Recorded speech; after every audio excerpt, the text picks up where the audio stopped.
Hi everybody, welcome back to my channel if you are returning, and if you are new, hi, my name is Nikki Hiron, and on this channel we talk about a bunch of things, including vintage, I sing a little bit, I play some saxophone, and whatever else I feel like posting that day, because we are not going to be creatively restricted here. No, we are not. A long-awaited video that I've been trying to do for a long time was to show you guys my World War II or just war memorabilia collection. Most of this is World War II, and make sure you stick around at the end because I have something super cool to show you guys. But there's a few collection items in here that I would probably say are not World War II, and just some stuff that's new that is just part of my collection, such as books. I thought it would be fun to look at my collection and talk about what each thing means, a little bit deeper of a dive, and we can nerd out together. So I'm gonna start with probably my favorite item that I have, my frequency meter. So this is a World War II frequency meter. It is very heavy. I'm a powerlifter, so luckily it's not too heavy for me. We have little things here on the side.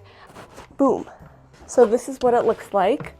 It's one of my favorite pieces in my collection because of the fact that it's just really cool and I think it's really unique. So what is this for? Well, during World War II, clear communication meant survival. Every single order, from troop movements to airstrikes, relied on radio signals. But those radios had to be perfectly in tune. One small frequency drift and a message could get totally lost, intercepted, or just washed away in the static. So that's where this comes in. This is a BC 221M wave meter. This was the gold standard for military radio calibration. Troops used it to check, set, and fine-tune their radios, ensuring frequencies were dead on. It worked by generating a precise reference tone. Radio operators would listen through a headset, which would have been in that little compartment, adjusting until they found a perfect match, what's called a zero beat. Once the wave meter and radio were in sync, communication was crystal clear. Every BC 221 came with a unique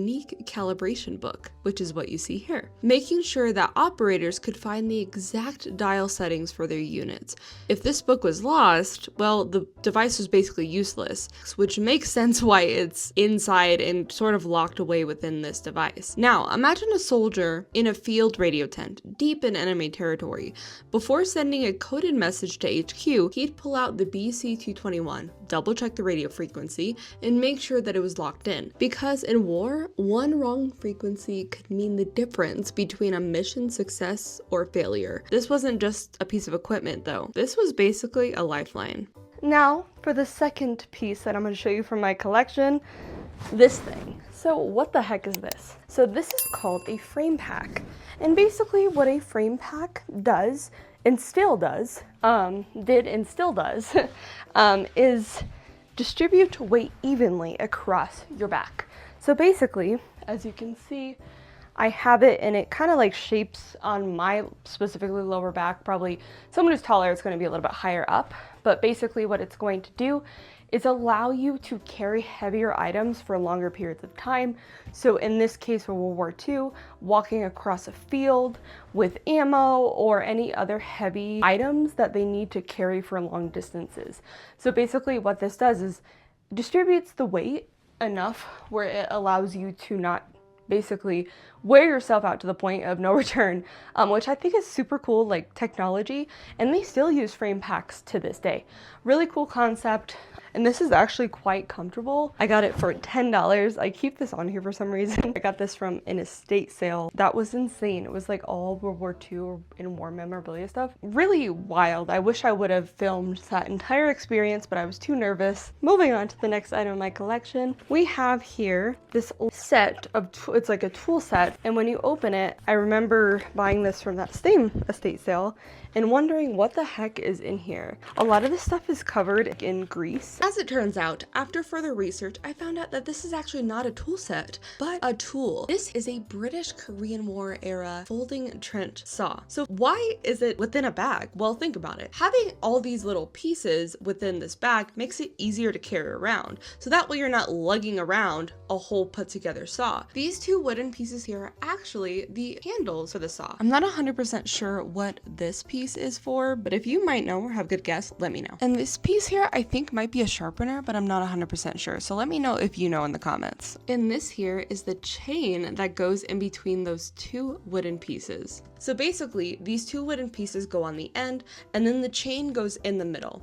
It looks a little bit like this. This one is from World War I, but you can see how similar everything looks. And two people could then use it at the same time, offering a lightweight packable solution for cutting wood in the field or anything else that they may need to use a saw for. What's even cooler is this is actually the predecessor for what we know as a chainsaw today. Alright, so before we hit the smaller stuff, let's hit the books.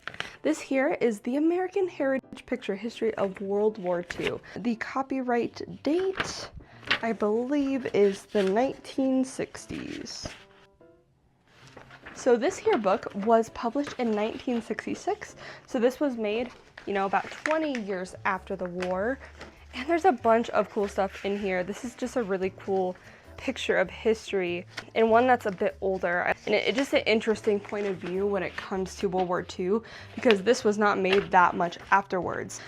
There were still people that were, you know, probably injured or widowed from World War II, so I just think this is a really interesting thing to have. I got this at an antique store and I had to have it because I saw World War II. Alright, and moving on to the newest part of my collection. This is a brand new, basically, Smithsonian World War II book. It's like a picture type history. It says from Blitzkrieg to the atom bomb. It's a visual encyclopedia of history again, and I just think this is a cool thing to look at and just see the pictures, and they show different items of what was used. If you are interested, you can get it on Amazon, and I will put a link in the description if you like this and think it's super cool like I did. So now we're gonna move on to my patches. So a lot of different patches here with a lot of different meaning. So here are all my patches.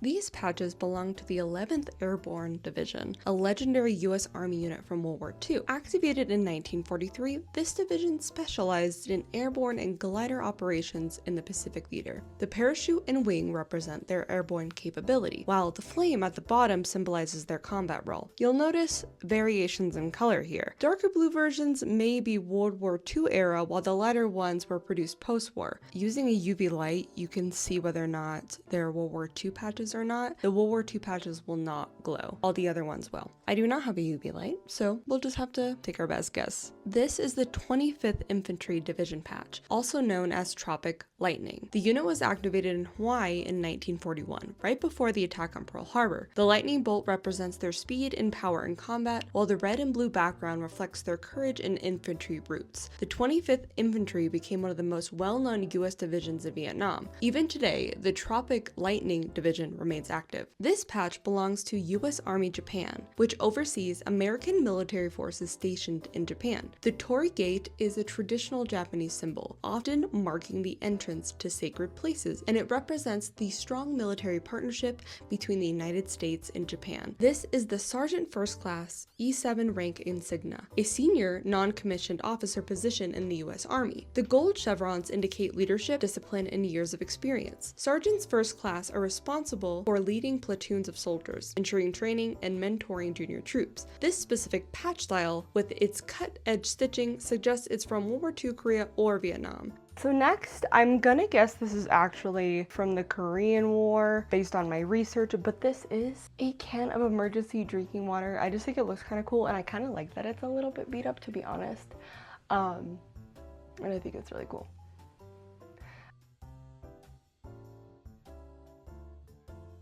This money clip wallet that says Merry Christmas 1962, Naha Nikko Club Okinawa. Pins.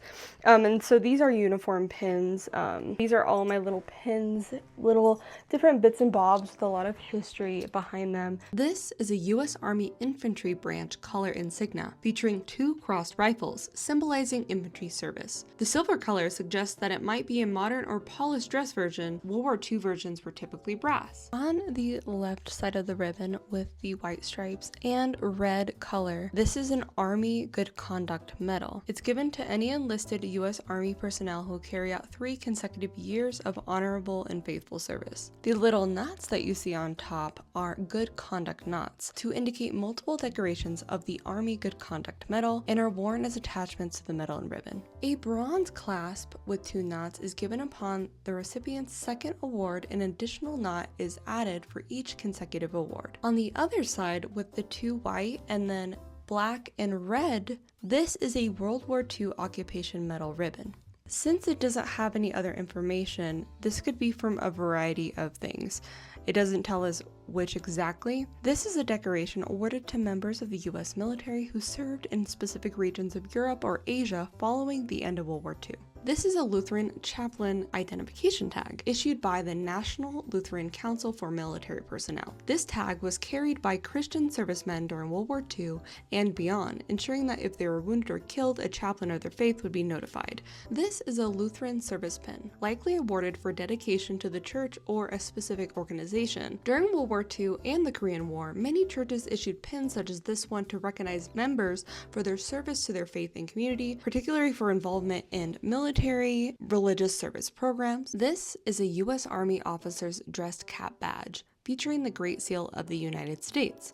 These badges have been in use since World War I and are still worn today on the service cap. Above the eagle's head is a cluster of stars, representing the original 13 colonies. The gold color indicates it most likely belonged to a commissioned officer. This particular one appears to have some age, making it likely from World War II or the Korean War. I saved the best for last, but a little cool thing that I'll throw in here is my little Rosie the Riveter coin that I got from the World War II Museum.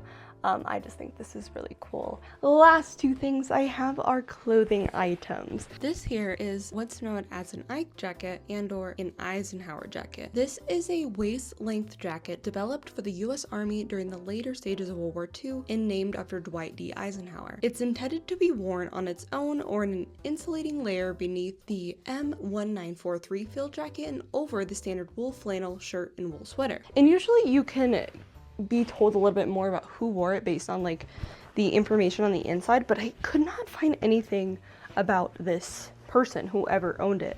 I purchased this from a flea market. It's extremely warm and it fits me perfectly.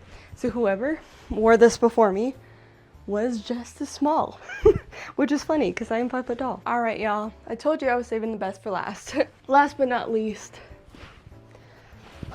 this is my World War II service uniform. So this was most likely worn out in formal occasions. Obviously, this was not worn on the field, but it was to display all of your accolades, your service pins, your rank, all that kind of stuff. On the collar, you'll see this gold button with a caduceus, the universal symbol of medicine and healing. This insignia was used by soldiers in the U.S. Army Medical Department, which included combat medics, nurses, doctors, and hospital personnel. During World War II, Army medics played a crucial role on the battlefield, administering emergency first aid, transporting wounded soldiers, and performing life-saving procedures under fire. Medics were often unharmed and relied on their Red Cross armbands for protection under the Geneva Conventions. You'll notice this distinctive yellow eagle inside the circular border. This is the Army Service ASF patch. The ASF patch was responsible for logistics, medical support, supplies, and transportation during the war. This tells us that whoever owned this uniform was a soldier that was likely part of the Medical Service Corps